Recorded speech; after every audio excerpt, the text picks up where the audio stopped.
Hello, and welcome to Detailed Paranormal and the paranormal details of the USS Constellation. In this episode, we will examine the historical and paranormal details of this famous ship, her anti-slavery and war tours of duty.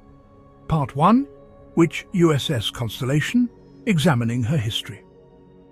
The USS Constellation, preserved in Baltimore Harbor today, is not the frigate launched in 1797. This Constellation was launched on September 7, 1854, built at the Gosport Navy Yard in Virginia. For decades, she was mistakenly thought to be the 1797 frigate of the same name. However, it was actually a new ship built using elements of salvaged material from the original. She was a sloop of war, specifically designed for long, arduous service and swift action. Sturdily built to house American sailors in tight quarters for months at a time. Part 2.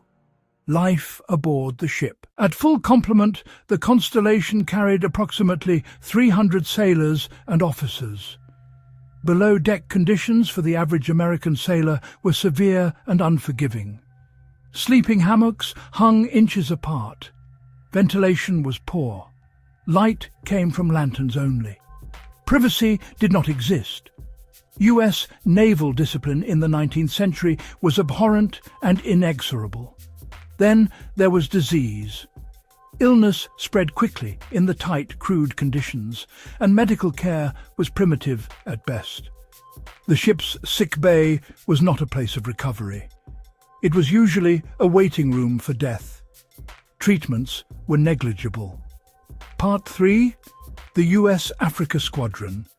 Anti-slavery duty, 1859-1861. In 1859, the USS Constellation was assigned to the Africa Squadron, created to enforce treaties banning the transatlantic slave trade.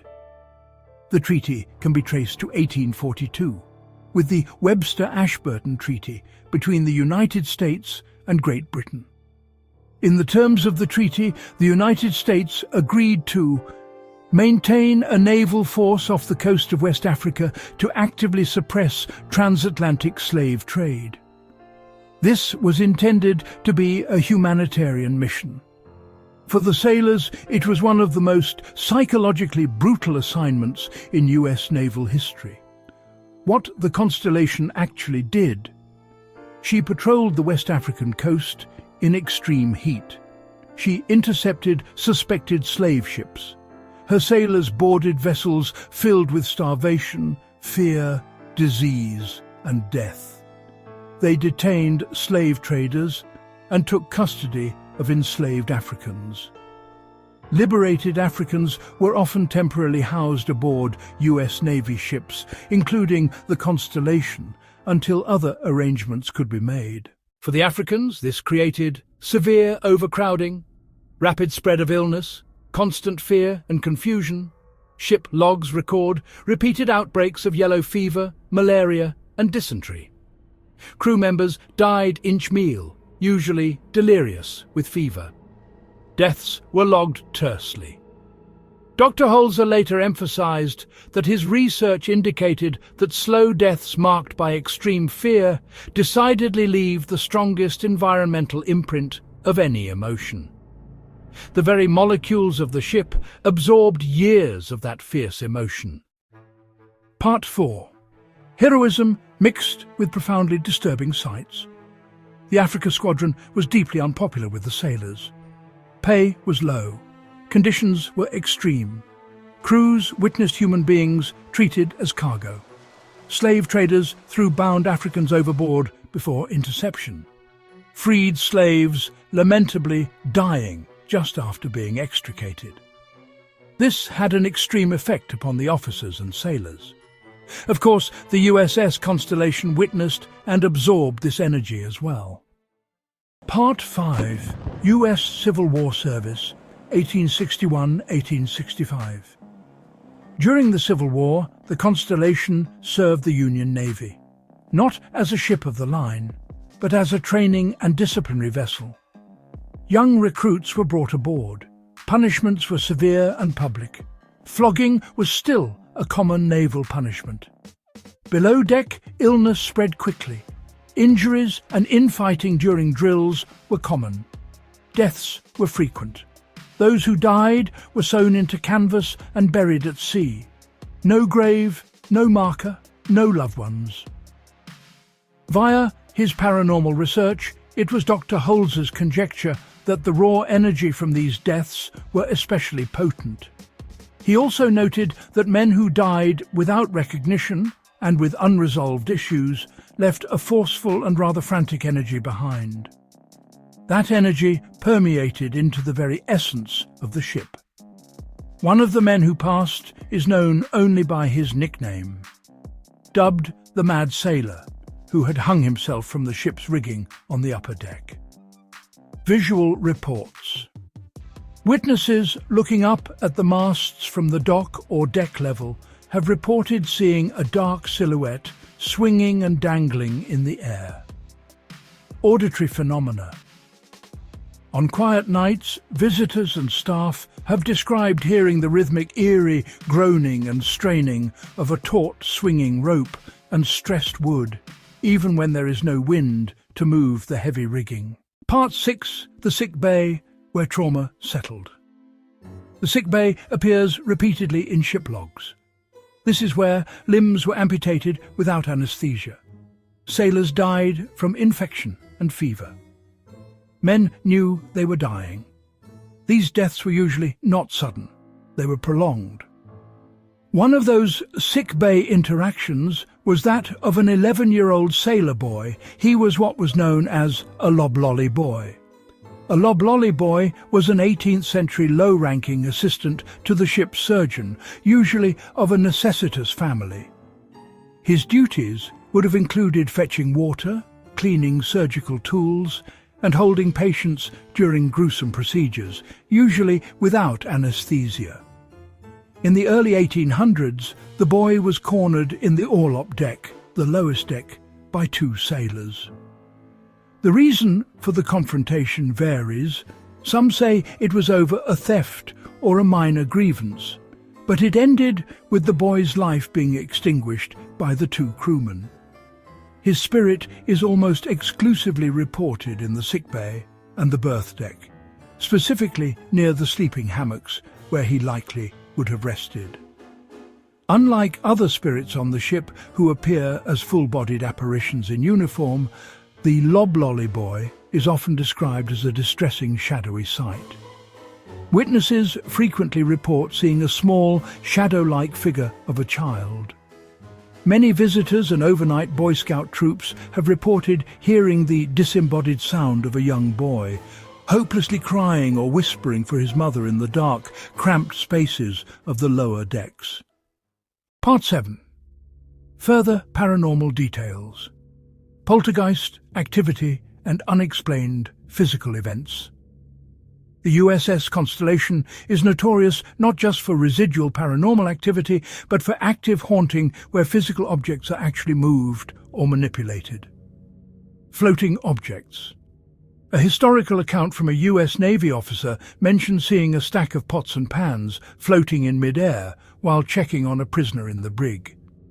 Banging in the galley, even after the ship's galley equipment was removed and locked away in a separate building. Overnight, guests have witnessed loud, incessant banging sounds coming from the area as if someone were enthusiastically cooking. Moving helm. Museum staff have reported watching the ship's large wooden helm, the ship's wheel, turn slowly of its own volition as if being steered by a phantom sailor. The reaching hand. The investigation also revealed an experience in the brig, the ship's jail, where an actual physical hand suddenly reached out from between the bars of an empty cell. While an investigator was standing near the brig, the ship's jail, a pale physical hand reportedly thrust out from between the iron bars. The intent of the phantom. Hand. The gesture was described as a desperate, grasping motion, as if a prisoner were trying to grab the passerby or plead for release from the cramped, dark cell. The activity is often linked to the spirit of US sailor Neil Harvey, who was infamously court-martialed on the ship. Before his execution, he was kept in the same brig. His restless spirit is said to frequent that area, still reliving the terror of his final days. Phantom footsteps and voices. Many people walking the decks, particularly at night during sleepovers or tours, report clear disembodied sounds. Footfalls. The sound of heavy boots walking across wooden decks is a frequent observation from overnight guests, even when the area above them is empty and void of people. Whispers and commands. Visitors have heard whispers coming from empty rooms or the sounds of old-fashioned naval commands echoing across the ship. The singing prisoner and dancing ghosts. A specific and bizarre account from the ship's active service history involves a prisoner in the brig. The incident. In the mid-1800s, a prisoner below deck claimed to see the spirits of two deceased shipmates who were encouraging him to sing for them while they danced.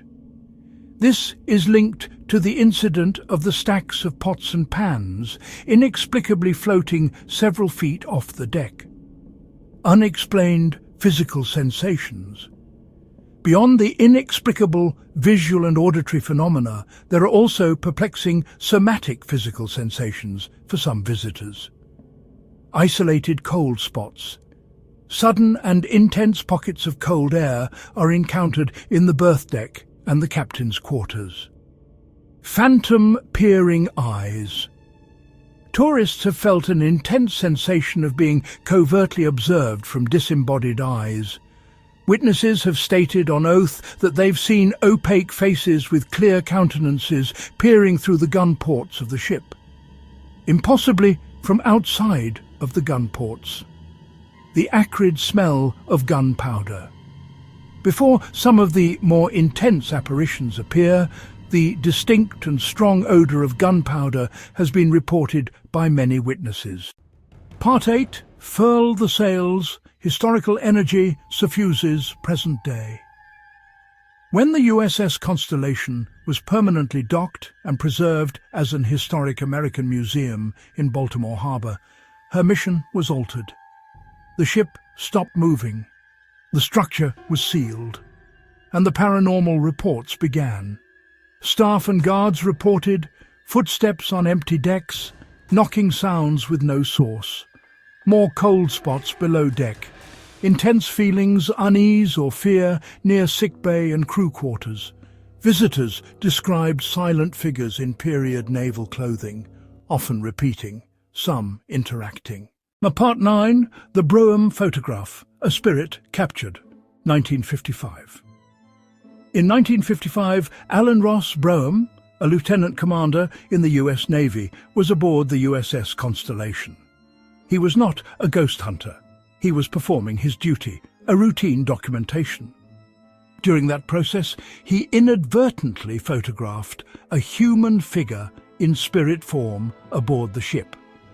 The image shows a clear, well-formed human shape, semi-transparent, upright, and well-proportioned, wearing what appears to be a US naval officer's uniform. This photograph was published in the Baltimore Sun on December 31, 1955. The commander said that just before he took the photo, he smelled the distinct sharp odour of gunpowder. This was an established and reliable newspaper publishing a photograph taken by a US Navy officer during the performance of his military duties.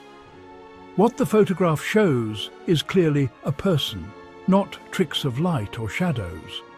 And it was captured aboard the USS Constellation, a ship sodden with the energy of unresolved human suffering. Part 9. Dr. Holzer's Summation. Dr. Hans Holzer knew that residual hauntings were, in reality, acute history replaying itself. His research indicated that these were recordings or chronicling of emotional trauma, sometimes visible, sometimes audible, often fleeting. These are manifestations of temporal human energy. The USS Constellation fits his model perfectly. Enclosed environment, repeated trauma, death without closure, decades of energy accumulation. The photograph does not represent communication. It represents an actual historical presence. The ship remembering. Another paranormal incident transpired in 1964 with a man known only as the Old Salt, occurring when a Catholic priest on holiday arrived at the ship for a much-anticipated tour. Realizing that no tour guides from the Maryland Naval Militia were available to aid him, he decided to explore the lower decks alone. However, as it turned out, there indeed was one tour guide at hand. This guide accorded the good father a most elaborate tour. The guide was an odd, if knowledgeable, man in period uniform. The priest noted that the guide entirely avoided physical contact, not even shaking hands. When the priest went to thank the staff for such a thorough tour, they informed him no such employee existed. The tour guide's spirit has been identified as Officer Carl Hansen, a deceased security officer who continues to aid tourists and purportedly enjoys playing cribbage and other card games on the lower decks with the spirits of sailors. Part 10. Impetus. The USS Constellation is a rare case in that it holds two types of hauntings, residual and active. It is haunted because souls refuse to move on, and the absorption of energies from young, hard-working sailors, human suffering, disease and death, war discipline and vibrance, graveless burial at sea, along with the remnants of tormented human energy. Denouement. Energy absorbed by the constellation. Today, the USS Constellation rests quietly and majestically in Baltimore Harbor. Tourists walk her decks, oblivious of the decks below where men once worked, suffered and often died decades before. As Dr. Holzer discovered, their corporeal self is gone, but their energy remains, not a legend, but a presence. As Dr. Holzer believed, some places do not become haunted. He believed energy became embedded and recorded into the very molecules of the structure itself. Please wait for one last bit, and perhaps a bob. Do like, subscribe, and inform us which of Dr. Holzer's paranormal investigations you would like us to feature on the Detailed Paranormal channel. Until next time.